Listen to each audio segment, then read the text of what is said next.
Hello dear students, this is Rajesh Viz. Welcome to all of you in my YouTube channel. Today we are here to discuss a new topic of chapter 4, properties of determinant. Now this is the first property. Let A is a square matrix. This is a square matrix of order n. Then the sum of the product of the elements of any row or column with their cofactors, with their corresponding cofactors is always equals to the determinant A, or it also be written as determinant A से इस तरह से भी represent कर सकते हैं. तो इसको हम मैथमेटिकली अंडरस्टैंड करते हैं कि let us suppose we have a matrix A, that is matrix A is A11 A12 13 21 22 23 and 31 32 33. This is a square matrix of order 3. Then by definition, by this determinant A, हमें पता है determinant A क्या हो जाएगा, matrix का sign हटके यहाँ पर डिटरमिनेंट का साइन आ जाएगा, ओनली दिस. तो डिटरमिनेंट ए का हम फाइंड आउट करें. Now we are going to expand along the first row. हम इसको एक्सपेंड कर रहे हैं अलोंग फर्स्ट रो. तो फर्स्ट रो के अलोंग एक्सपेंड किया तो यहाँ पर sign -1 to power 1 plus 1. We can directly use the sign of this place, that is -1 to power 1 plus 1. It means this is positive sign A11. अब A11 के corresponding ये column और ये कॉलम, सॉरी ये रो और ये कॉलम आपस में एलिमिनेट हो जाएंगे. एलिमिनेट होके दीज 4 एलिमेंट्स आर लेफ्ट, ये element. Similarly for the second element and for the third element we have already discuss in the minus and cofactors. तो you can see what is this. This is -1 to power 1 plus 1 into this determinant. What gives? This gives, that is capital A11. This is a cofactor of this element A11. Capital A11 is a cofactor of small a11. This is the element, and capital A11 is the cofactor of this corresponding element. And this is A12 के साथ हमारे पास कौन सा multiply हो रहा है, A21 A22 A31 and A33. तो this is capital A12. This is cofactor of the corresponding element, and this is the cofactor of the corresponding element. तो what we have seen, the determinant A can be expressed as, हम किसी भी रो को उठा सकते हैं, किसी भी कॉलम को उठा सकते हैं, उसके सारे एलिमेंट को उसके corresponding कोफैक्टर से मल्टीप्लाई कर ऐड कर दें, then what happen, it gives the value of determinant. तो similarly we can write the others. तो सेकंड रो को मैं ले सकता हूँ 2 1 2 2 2 3 के एलिमेंट लिया और उसको मल्टीप्लाई किया उसके corresponding कोफैक्टर से और उनको ऐड कर दिया, then this gives determinant A. Similarly we can go for the third row, and this is the way by which we can express any determinant in the form of its elements and the corresponding their cofactors. Now the second property, A be a square matrix of order n, then the sum of the product of the elements of any row or column with the cofactors of the corresponding element of the some other row or column. अभी पहले हमने पढ़ा कि उस element को हम, उस रो को हम क्या कर रहे थे, किसी फर्स्ट रो को लिया, फर्स्ट रो के एलिमेंट्स के करॉस्पॉन्डिंग जो हमारी फर्स्ट रो के कोफैक्टर्स आ रहे थे उनसे ही मल्टीप्लाई किए. लेकिन यहाँ पर हम क्या कर रहे हैं कि हमारे पास रो फर्स्ट है लेकिन हम मल्टीप्लाई किसी और रो के कोफैक्टर से या किसी और कॉलम के कोफैक्टर से कर रहे हैं. Then what happen, the answer हमारे पास 0 आ रहा है. तो I have taken example here. This is A. A is a matrix. It is given. That is A11 A12 A13. This is matrix is given. A21 A22 A23 A31 A32 and 33 is a matrix, square matrix given. And now अब हम क्या कर रहे हैं, the sum of the product of the element of the first row with the cofactors of the second row.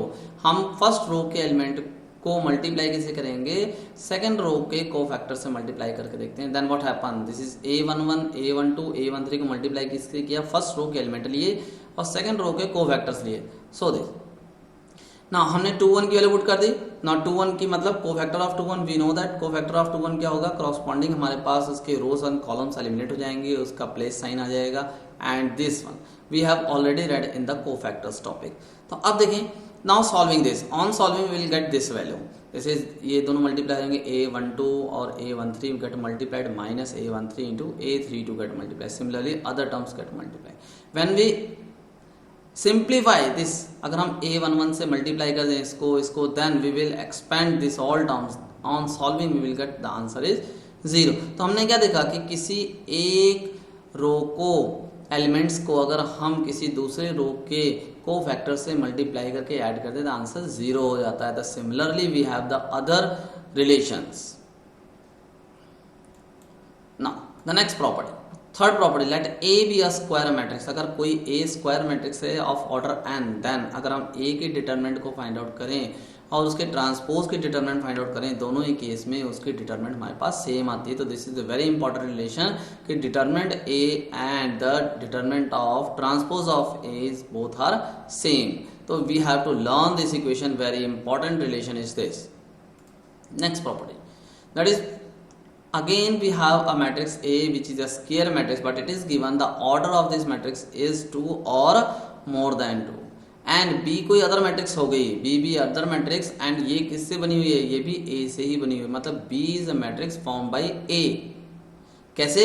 by interchanging any two rows or columns, किसी दो रो या दो कॉलम, जैसे फर्स्ट रो और थर्ड रो को मैंने आपस में इंटरचेंज कर दिया, या थर्ड रो और सेकंड रो को आपस में इंटरचेंज कर दिया, तो b के डिटरमिनेंट की वैल्यू क्या आएगी, डिटरमिनेंट ऑफ b की वैल्यू हमारे पास -1 के इक्वल हो जाएगी। तो this is also very important relation. Now see the next property, if any row two rows और columns of a square matrix of the order n greater than 2 are identical. Identical का मतलब क्या हुआ, वो दो रोज या दो कॉलम आपस में सेम आ गए या हमें आइडेंटिकल दिखेंगे, then the value of determinant is 0। That is determinant हमारे पास 0 आ जाएगा। कोई दो रोज किसी एक मैट्रिक्स के, किसी एक डिटरमिनेंट के कोई दो रोज या दो कॉलम्स आपस में सेम हो गए और हम उसकी डिटरमिनेंट फाइंड आउट करेंगे तो उसकी वैल्यू क्या हो जाएगी, 0 हो जाएगी। इसको हम और दूसरी तरह से भी पढ़ सकते हैं, इफ एनी टू रोज और column of a determinant are identical then its value is 0। तो one example I have taken here, this is, you can see this is a matrix A having two rows, this is first row and third row are identical, this is a1 b1 c1 and third row is also a1 b1 c1। तो you have seen the property fourth। अब property fourth, अभी हमने पीछे वाली property पढ़ी थी कि property fourth में हमने पढ़ा कि अगर हम फर्स्ट और थर्ड रो को आपस में इंटरचेंज करेंगे तो हमारे पास नई मैट्रिक्स B बन जाएगी। तो हमने यहाँ पर यही लिया, that is B B the matrix obtained from A by interchanging the first and the third row. मैंने फर्स्ट और थर्ड रो को इंटरचेंज कर दिया। अगर फर्स्ट और थर्ड रो को इंटरचेंज किया तो डिटरमिनेंट ऑफ B क्या आएगा, -1 के इक्वल आएगा। बट एज वी नो, जब हम चेंज करेंगे तो B भी हमारे पास सेम वही मैट्रिक्स आ जाएगी, a1 b1 c1 a2 b2 c2 a1 b1 c1, मतलब फर्स्ट रो और third row as same as A। So determinant B and determinant A are equal. So from 1 and 2 we can conclude that is in place of B we can write A को हम इधर ले आए determinant A, तो 2 times of determinant equals to 0, so determinant equals to 0 हो जाएगा। तो you have scene, अगर किसी भी डिटरमिनेंट में कोई दो रोज या दो कॉलम्स आपस में आइडेंटिकल हो जाते हैं, देन उस डिटरमिनेंट की वैल्यू हमारे पास 0 हो जाएगी। Now the next property, this is A be a square matrix of order n। A be a square matrix of order n and B क्या है, कोई दूसरी मैट्रिक्स है, और वो दूसरी मैट्रिक्स कैसे बनी है, A से ही बनी है। कैसे बनी है, by multiplying each element of a row, मतलब एक रो या एक कॉलम, एक रो या एक कॉलम को हमने किसी एक नंबर k से मल्टीप्लाई कर दिया, किसी नंबर k, स्केलर हमारे पास कोई k हो गया, 2 हो गया, 3 हो गया, किसी रो या किसी कॉलम को अगर हम मल्टीप्लाई कर देंगे, देन व्हाट हैपन, जो हमारे पास नई डिटरमिनेंट आएगी B, उसकी वैल्यू डिटरमिनेंट A के k टाइम्स हो जाएगी। k टाइम्स 2 से मल्टीप्लाई करें 2 टाइम्स हो जाएगी, 3 से मल्टीप्लाई करें 3 टाइम्स हो जाएगी। मतलब किसी एक रो को मल्टीप्लाई करेंगे 2 से तो 2 टाइम्स हो जाएगी, किसी एक रो को हम 3 से मल्टीप्लाई करेंगे तो वो 3 times of the same determinant हो जाएगी। If each element of a row of a determinant is multiplied a constant k, then the value of the new determinant is k times, जो भी हम बात कर रहे थे वो उसके k टाइम्स हो जाएगी ओरिजिनल डिटरमिनेंट के। नेक्स्ट प्रॉपर्टी A हमारे पास स्क्वायर मैट्रिक्स ऑर्डर n।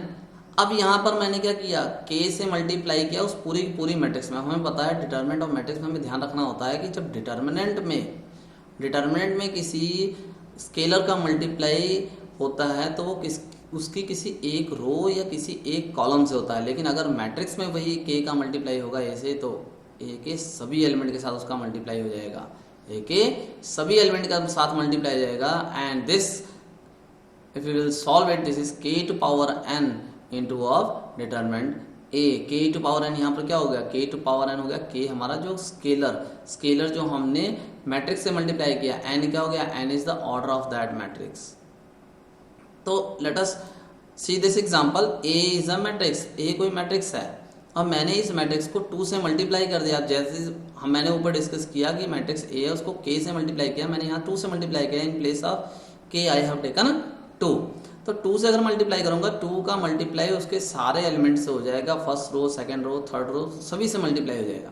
अगर मैं अब ये 2a की डिटरमिनेंट फाइंड आउट करूं, तो 2a की डिटरमिनेंट निकालने के लिए अभी मैं ऊपर वाली 6 प्रॉपर्टी को यूज करूंगा।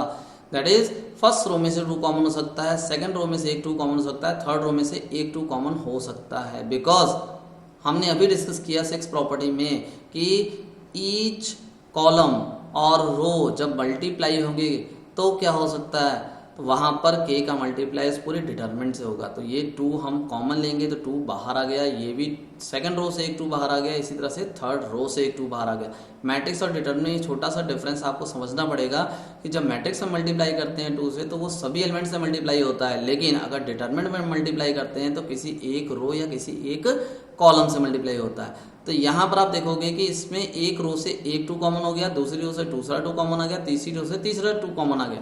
दिस इज 2 to power 3 और यहाँ पर 2 क्या है, दिस इज कांस्टेंट k है, और 3 क्या है, 3 is the order of this matrix.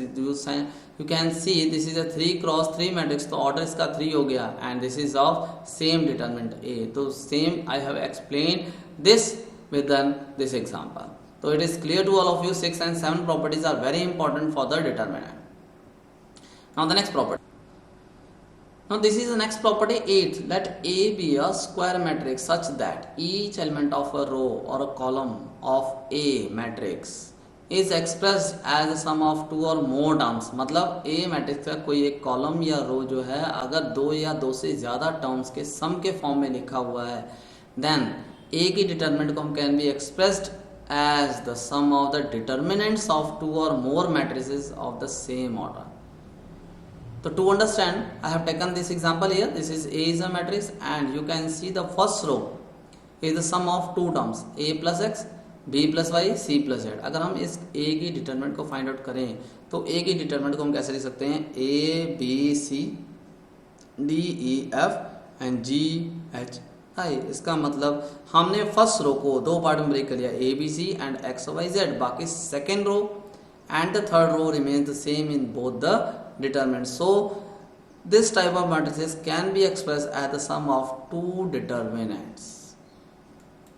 Next property, let A be a square matrix। अब A हमारी स्क्वायर मैट्रिक्स है और उसका ऑर्डर में दे दिया या तो 2 होगा या तो 2 से ज्यादा हो सकता है, such that each element in a row of a column is 0। मतलब कोई एक रो या कोई एक कॉलम पूरा का पूरा 0 हो गया है, then determinant A is 0।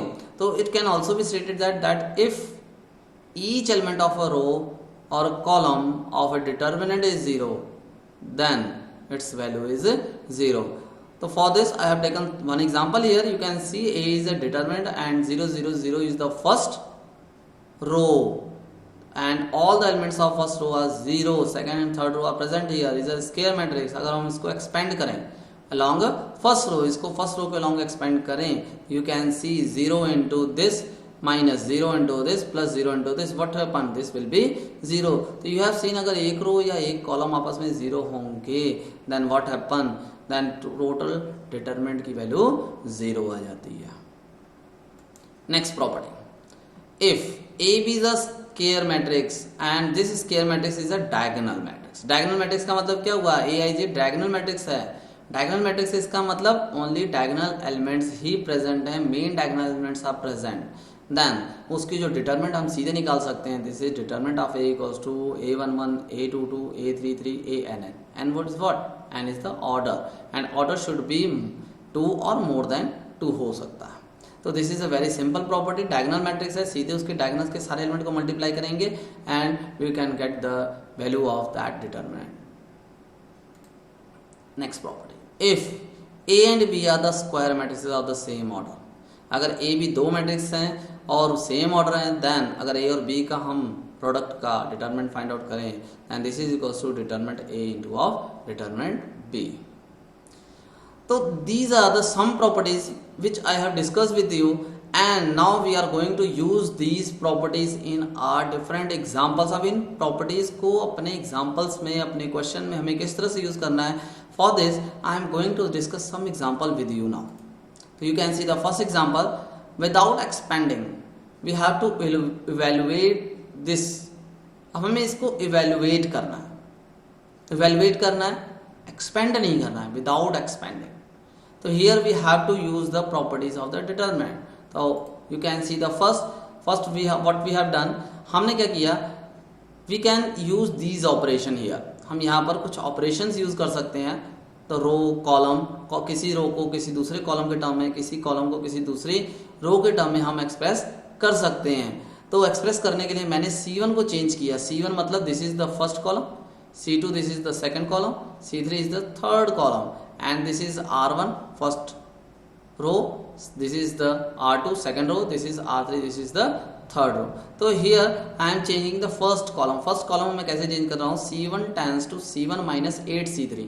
मतलब C1 को मैंने 8 टाइम्स ऑफ C3 माइनस कर दिया. तो अब 5 8 जा 40 माइनस कर दिया, 41 minus 40 this is 1. And same 9 8 जा 72 79 से माइनस कर देंगे, द आंसर इज 7.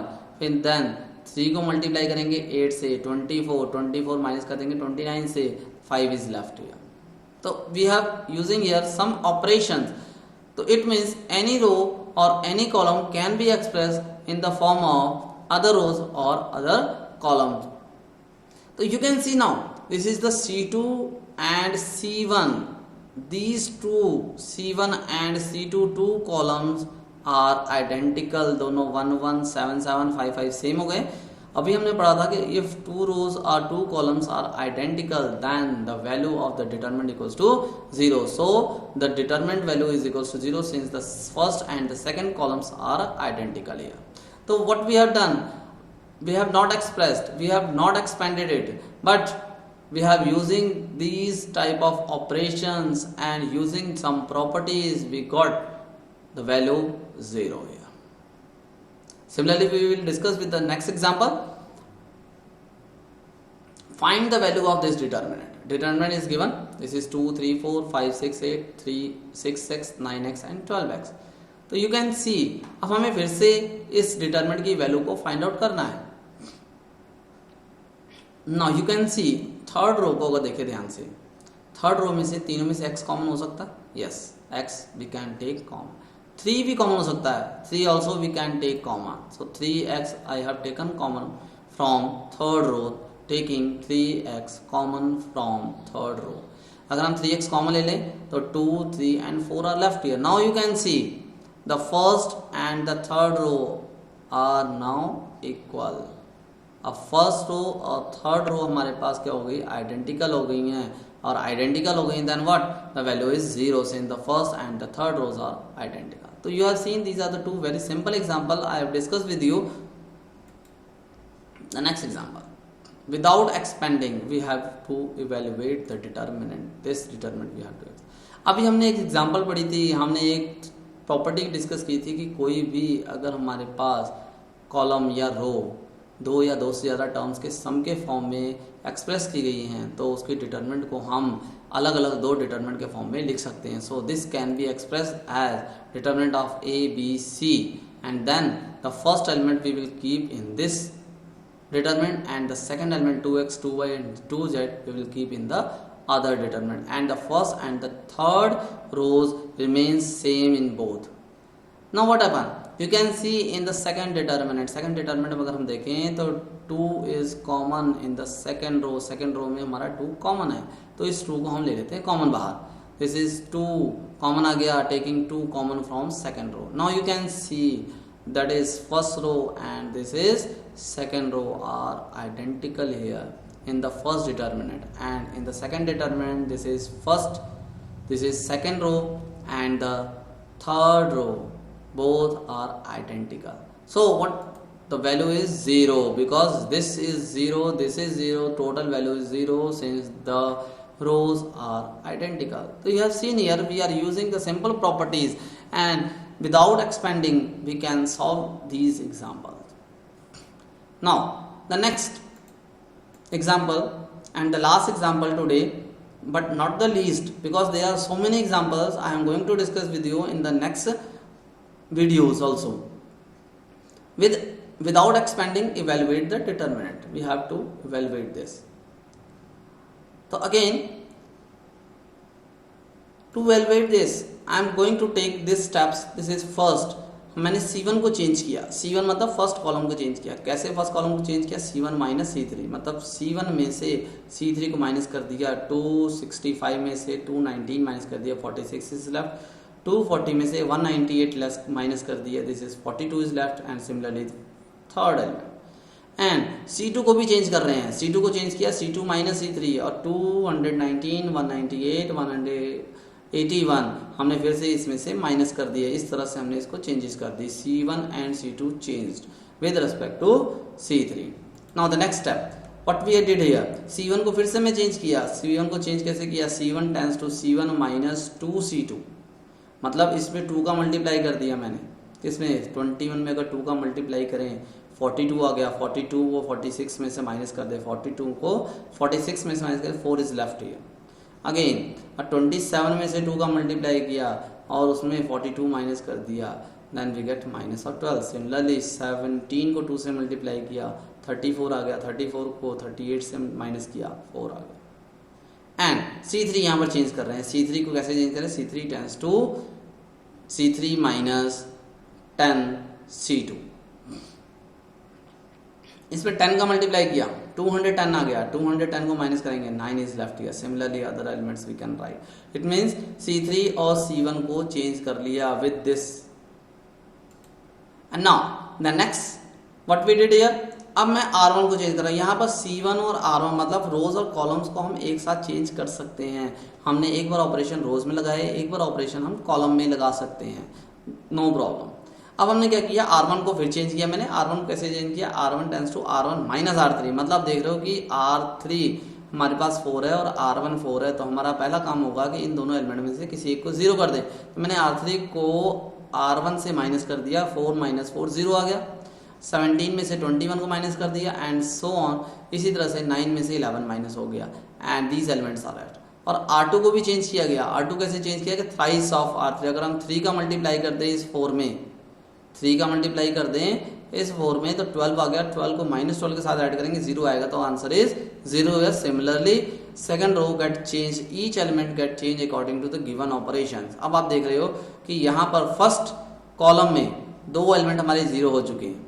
2 एलिमेंट 0 हो चुके हैं. Now we can expand. अब हम इसको एक्सपेंड कर सकते हैं क्योंकि हमने इसको सिंप्लीफाई कर लिया है. इसको बहुत हद तक सिंप्लीफाई करने के बाद अब हमारे पास क्या है, only 1 element is left in the first column. अब हम इसके अलॉन्ग इसको एक्सपेंड कर सकते हैं. एक्सपेंड करेंगे तो it can be written as 4 into, because अब 4 के करस्पॉन्डिंग सारी हमारे पास रोज और कॉलम दोनों एलिमिनेट हो जाएंगे and these 4 elements are left. अब इसको हमने एक्सपेंड कर लेना है. एक्सपेंड करेंगे, सॉल्व करेंगे, आंसर 0 आ गया. तो यू कैन सी हियर कि how we are using this property with the these type of operations. So these are the very important operation which we have to learn in the next videos also. So hope today you like this video and you also learn this property. आपको ये property सारी याद करनी पड़ेंगी, ध्यान से इनको use करना पड़ेगा because these properties are very helpful for this. So students, don't forget to subscribe, like as well as share this video with your friends. Thank you. Have a nice day students. God bless you.